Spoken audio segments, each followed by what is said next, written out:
Well, we nearly averted a Fukushima last night. The nuclear reactor at Browns Ferry went down along with the tornadoes. The backup electricity kicked in. The generator came on. Breathe a sigh of relief. Do we really need more nuclear power? It's really pretty amazing. The storms, of course, are getting more and more intense. There's 5% more moisture in the atmosphere right now than there was 25 years ago because there's so much more carbon dioxide warming it up so it can hold it. So our storms are so much more violent. I suspect, however, that dimension of the story is not going to be reported so often in the corporate media. Michael Swartz is on the line with us with pajamasmedia.com, and Michael has written a piece called The Hidden Tax Regulation. Michael, welcome to the program.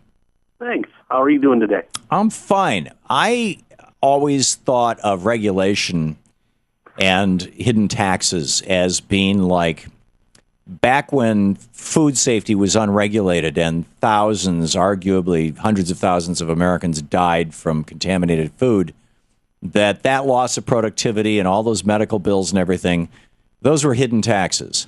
That when the coal-fired power plants were totally unregulated, and rather than just tens of thousands of Americans dying of cancer every year and hundreds of thousands of Americans getting asthma as we have right now, which the coal companies don't pay a penny for, but instead it was millions of Americans dying of cancer and getting asthma, that was a tax.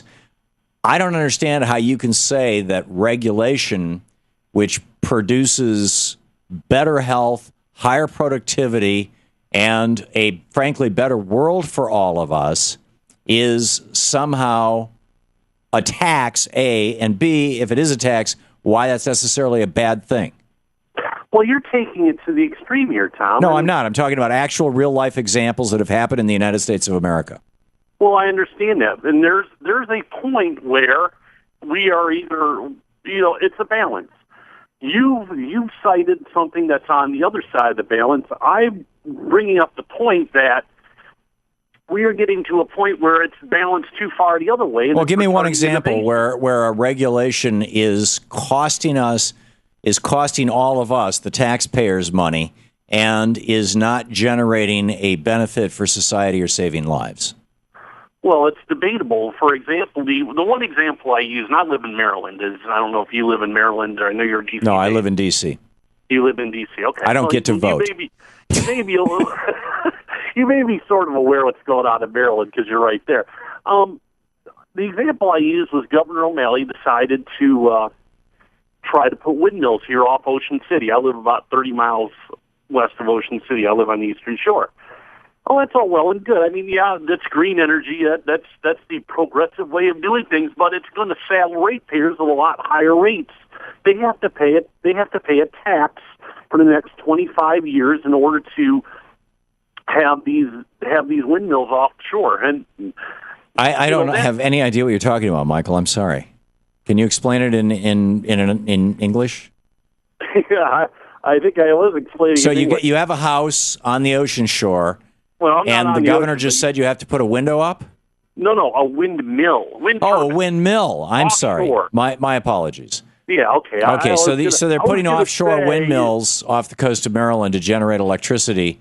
That is going to reduce the amount of oil and coal that is burned, so fewer people are going to die of cancer, fewer people are going to get asthma, fewer children are going to get autism from mercury-associated diseases, and you think that's a bad thing? That's not necessarily true. That's the problem. It's a cost versus benefit analysis. Yes, you may have a point as far as the cost of the extra cancer, what have you. However, what's the benefit? Have a point. Well, I mean, where is that is the benefit, but the cost is thousands and thousands and thousands of Maryland ratepayers would pay more for electricity. But and the additional benefit is that they can't afford to keep the economy moving, to innovate, to find new cures for asthma and all these other ills that you have just so breathtakingly described. Well, okay, let's take this example then. The windmills off the shore are at the moment, if you say so, and I'll just accept your word on it, that they're generating electricity in a more expensive fashion than, for example, a coal-fired power plant.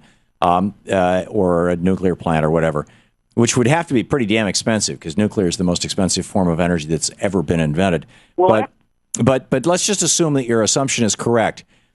If those windmills are reducing the $1 billion a day worth of oil that we have to import from foreign countries, much of which is going to people who want to bomb us and hurt us, and who we have lost a lot of American blood and trillions of dollars of American treasure trying to occupy their lands. How could that possibly do anything other than, if we were to end those wars because we no longer need to import that oil? And I know, Michael, you're a smart guy. You're not naive enough to think that if the major export of Libya or Iraq was Brussels sprouts, that we would be bombing those countries. That if we could end those wars and we could become energy independent, that somehow the ratepayers of Maryland are going to end up at a net negative position. It seems to me like they're going to be in a massive net positive position, given that a large chunk of the taxes that they're paying every year are going to pay for those foreign wars to protect our oil supplies. But you're leaving out two parts of the equation here. They're also being affected by regulation.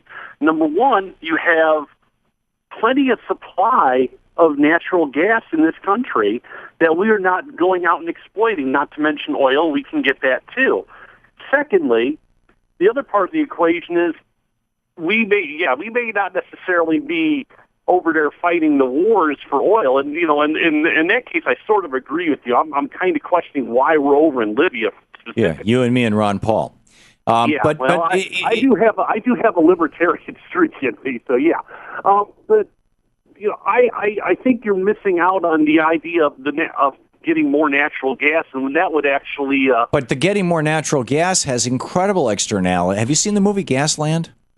No, I have not. You got to see this thing. I mean, the way that we're discovering and getting more natural gas. The reason Halliburton just showed a $5.6 billion profit is because of this thing called hydraulic fracking, which violated every law in existence. And Dick Cheney personally intervened to get the laws, preventing this pushed out of the way. And as far as oil goes, I mean, 1974 was the last year that the United States domestically produced as much oil as it used. And we haven't since then because we hit peak oil. Pennsylvania and Ohio used to be our major oil states. That's where Pennzoil came from. We've got, there's some oil left over, but we've got to look at things other than oil, like windmills.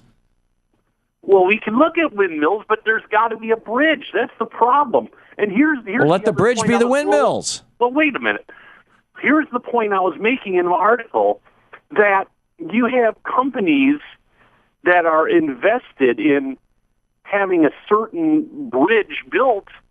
They're stifling innovation because they're writing the rules to promote what their particular way. So is your argument then that the 37,000 lobbyists in Washington, D.C. who are raining tens of millions of dollars down on this country, much of it the oil industry's money, should be put out of business? Because if so, I'm right there with you. I would like to see a lot of the lobbyists put out of business, but I think how about all of them? I think you and I agree on that. Why don't we call it bribery and make it illegal?